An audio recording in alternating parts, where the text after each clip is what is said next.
ಅನ್ಯಾಯಕ್ಕೊಳಗಾದ ವಿದ್ಯಾರ್ಥಿಗಳಿಗೆ ನ್ಯಾಯ ದೊರಕಲಿ. ಸರ್ವಾಧಿಕಾರ ತೊಲಗಲಿ. ಸರ್ವಾಧಿಕಾರ ತೊಲಗಲಿ.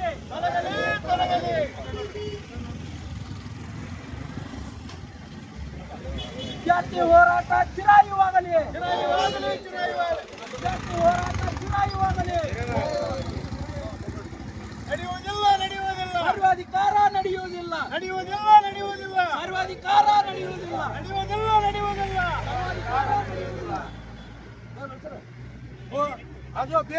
ಜೈ ಜೈ ಜೈ ಜೈ ಜೈ ಭೀಮ್. ಜೈ ಜೈ ಜೈ ಜೈ ಜೈ ಭೀಮ್. ಫುಲೆ ಅಂಬೇಡ್ಕರ್ ಬಸವಣ್ಣ ಜಿಂದಾಬಾದ್. ಫುಲೆ ಅಂಬೇಡ್ಕರ್ ಕನಕದಾಸ್ ಜಿಂದಾಬಾದ್. ಫುಲೆ ಅಂಬೇಡ್ಕರ್ ಪೆರಿಯಾರ್ ಜಿಂದಾಬಾದ್. ಫುಲೆ ಅಂಬೇಡ್ಕರ್ ಸಾವಿತ್ರಿ ಜಿಂದಾಬಾದ್. ಫುಲೆ ಅಂಬೇಡ್ಕರ್ ಬಾಬಾ ಸಾಹೇಬ್ ಜಿಂದಾಬಾದ್. ಫುಲೆ ಅಂಬೇಡ್ಕರ್ ಪೆರಿಯಾರ್ ಜಿಂದಾಬಾದ್. ಜೈ ಜೈ ಜೈ ಜೈ ಜೈ ಭೀಮ್.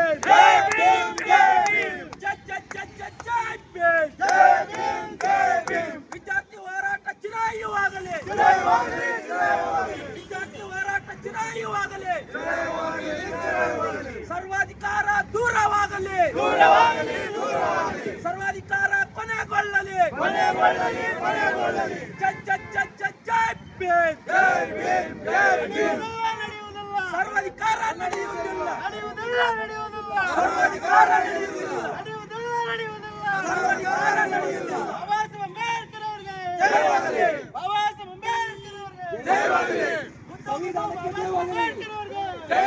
ಸಂವಿಧಾನಕ್ಕೆ ಜಯವಾಗಲಿ.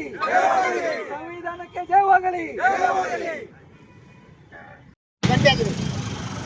ಮುಂಬರುವ ದಿನಗಳಲ್ಲಿ ಏನು ರಾಜಕೀಯ ನಾವು ಕೆಲಸ ಮಾಡ್ಲಿಕ್ಕಪ್ಪ ಅಂದ್ರೆ ಏನು ಬದಲಾವಣೆ ಮಾಡ್ತಾರ ಅನ್ನಕ ಒಂದು ಎಚ್ಚರಿಕೆ ಗಂಟೆಯಾಗಿ ಜನರಿಗೆ ತೋರಿಸಿದ್ದಾರೆ.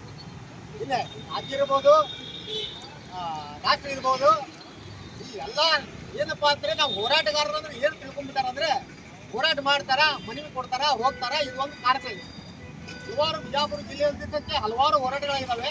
ಆ ಹೋರಾಟಗಳ ಬಗ್ಗೆ ಜನಪ್ರತಿನಿಧಿಗಳಾಗಲಿ, ಜಿಲ್ಲಾಡಳಿತ ಆಗಲಿ ಯಾವುದೂ ಒಂದು ಆಕ್ಷನ್ ತಗೋತಾ ಇಲ್ಲ. ಆಕ್ಷನ್ ತಗೊಂಡ್ರೆ ಹೆಂಗಿರ್ಬೇಕಪ್ಪ ಅಂತಂದ್ರೆ ಕೆಲಸ ಆಗಂಗಿರ್ಬೇಕು. ಅದಕ್ಕೆ ಹೋರಾಟಕ್ಕೆ ಒಂದು ಬೆಲೆ ಬರುತ್ತೆ.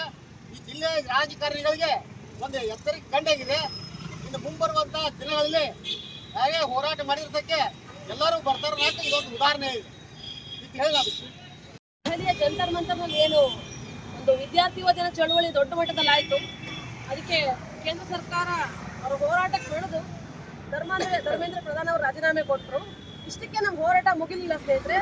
ಮುಖ್ಯವಾಗಿ ನಾವಿಲ್ಲಿ ಏನು ಯೋಚನೆ ಮಾಡ್ಬೇಕಂತಂದ್ರೆ, ಏನು 23 ವಿದ್ಯಾರ್ಥಿಗಳು ಸೂಸೈಡ್ ಮಾಡ್ಕೊಂಡ್ರು. ಅವ್ರ ಕುಟುಂಬದ ಬಗ್ಗೆ ಎಲ್ಲೂ ಮಾತಾಡಿಲ್ಲ ನರೇಂದ್ರ ಮೋದಿ ಅವರು. ಅದೇ ರೀತಿಯಾಗಿ ನ್ಯಾಷನಲ್ ಟೆಸ್ಟಿಂಗ್ ಏಜೆನ್ಸಿ ಏನಿದೆ ಅದನ್ನು ಮೊದಲು ರದ್ದಾಗಬೇಕು. ಈ ಮೊದಲು ಏನಿತ್ತು CET ಮುಖಾಂತರ ಯಾವ ರೀತಿಯಾಗಿ ನೀಟ್ ಎಕ್ಸಾಮಿನಲ್ಲಿ ತೆಗೆದು CETನ ಮಾಡಬೇಕು. ಪ್ರತ್ಯೇಕವಾಗಿ ರಾಜ್ಯಗಳಲ್ಲಿ ಅವರವರ ವಿದ್ಯಾರ್ಥಿಗಳು CET ಮುಖಾಂತರ ಪಾಸ್ ಆಗೋರು ಒಂದು ಮುಂದಿನ ಎಜುಕೇಷನ್ನ ಕಂಟಿನ್ಯೂ ಮಾಡಬೇಕು. ಮತ್ತು ಮುಖ್ಯವಾಗಿ ಹೆಚ್ಚು ಗೌರ್ಮೆಂಟ್ ಶಾಲಾ ಕಾಲೇಜುಗಳನ್ನು ಅಭಿವೃದ್ಧಿ ಮಾಡೋಕ್ಕೆ ಇಲ್ಲಿ ನಾವು ಒತ್ತಡ ಹಾಕಬೇಕು. ಅದ್ರ ಜೊತೆಗೆ ಇವತ್ತು ನಿಮಗೆಲ್ಲ ಗೊತ್ತಿರೋ ಹಾಗೆ ಹೆಣ್ಣುಮಕ್ಕಳು ಎಷ್ಟು ಕ್ರೂರವಾಗಿ ಕೇಂದ್ರ ಸರ್ಕಾರ ನಡೆಸ್ಕೊಂಡಿದೆ ಅಂದರೆ, ಅವರು ನಿಜವಾಗಲೂ ಕೂಡ ಮಾನವೀಯ ಮೌಲ್ಯಗಳಿರ್ತಕ್ಕಂಥ ವ್ಯಕ್ತಿಗಳಂತೂ ಖಂಡಿತ ಆಗಿರೋ ಸಾಧ್ಯ ಇರುತ್ತೆ. ಇಲ್ಲಿ ಭಗತ್ ಸಿಂಗ್, ನೇತಾಜಿ ಹುಟ್ಟಿರ್ತಕ್ಕಂಥ ನೆಲ ಇದು. ಇಲ್ಲಿ ಇವರ ಕೇಂದ್ರ ಸರ್ಕಾರದ ಯಾವುದೇ ರೀತಿಯಾದಂಥ ಆಟ ನಡೆಯಲ್ಲ.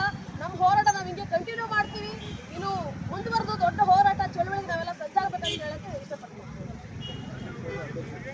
ಏನು ವಿರೋಧ ಪಕ್ಷಗಳು ಸತ್ತು ಹೋಗಿರುವಂತ ಧ್ವನಿ ಇಲ್ಲದೆ ಇರತಕ್ಕಂಥ ಸಂದರ್ಭದಲ್ಲಿಯೂ ಕೂಡ ದೇಶದಲ್ಲಿ ನಡೀತಾ ಇರ್ತಕ್ಕಂಥ ಶಿಕ್ಷಣ ವ್ಯವಸ್ಥೆಯ ಮೇಲಿನ ಒಂದು ಭ್ರಷ್ಟಾಚಾರ ಆಗಿರ್ಬೋದು, ಏನು ಈ ನೀಟ್ ಎಕ್ಸಾಮ್ ಆಗಿರ್ಬೋದು, GET ಆಗಿರ್ಬೋದು, CET ಆಗಿರ್ಬೋದು, ಈ ಎಲ್ಲರ ಭ್ರಷ್ಟಾಚಾರವನ್ನು ವಿರೋಧಿಸಿ ಯಾರೂ ಇವತ್ತು ಕೇಳದೇ ಇರುವಂಥ ಒಂದು ಪರಿಸ್ಥಿತಿಯಲ್ಲಿ ಈ ದೇಶದ ವಿದ್ಯಾರ್ಥಿ ಯುವ ಜನರು ಇವತ್ತು ಧೈರ್ಯವಾಗಿ ಈ ದೇಶವನ್ನು ಕಾಪಾಡುವ ನಿಟ್ಟಿನಲ್ಲಿ ನಾವು ಹೋರಾಟ ಮಾಡ್ತೇವೆ. ನಮ್ಮ ಪ್ರಾಣ ಹೋದರೂ ಪರವಾಗಿಲ್ಲ, ಈ ದೇಶದ ಶಿಕ್ಷಣ ವ್ಯವಸ್ಥೆಯನ್ನು, ಈ ಒಂದು ಬಂಡ ಸರ್ಕಾರವನ್ನು ನಾವು ಕೆಳಗಿಳಿಸ್ತೇವೆ ಅಂತಕ್ಕಂಥ ಒಂದು ಧೈರ್ಯದೊಂದಿಗೆ, ಆಶಾಭಾವದೊಂದಿಗೆ ಇವತ್ತು ಈ ದೇಶದ ತುಂಬ ಇವತ್ತು ಆಂದೋಲನಗಳನ್ನು ಮಾಡಿ, ಚಳುವಳಿಗಳನ್ನು ಮಾಡಿ ಇಡೀ ಪ್ರಪಂಚಕ್ಕೆ ಇಲ್ಲಿಯ ಒಂದು ಶಿಕ್ಷಣ ವ್ಯವಸ್ಥೆಯಲ್ಲಿ ನಡೀತಿರ್ತಕ್ಕಂಥ ಒಂದು ಭ್ರಷ್ಟತೆಯನ್ನ ಇಡೀ ಪ್ರಪಂಚಕ್ಕೆ ತೋರಿಸಿ ಇವತ್ತು ಗೆಲುವನ್ನು ಸಾಧಿಸಿದರೆ, ಇವತ್ತು ಈ ಸರ್ಕಾರವನ್ನು ಮಣಿಸಿದ್ದಾರೆ.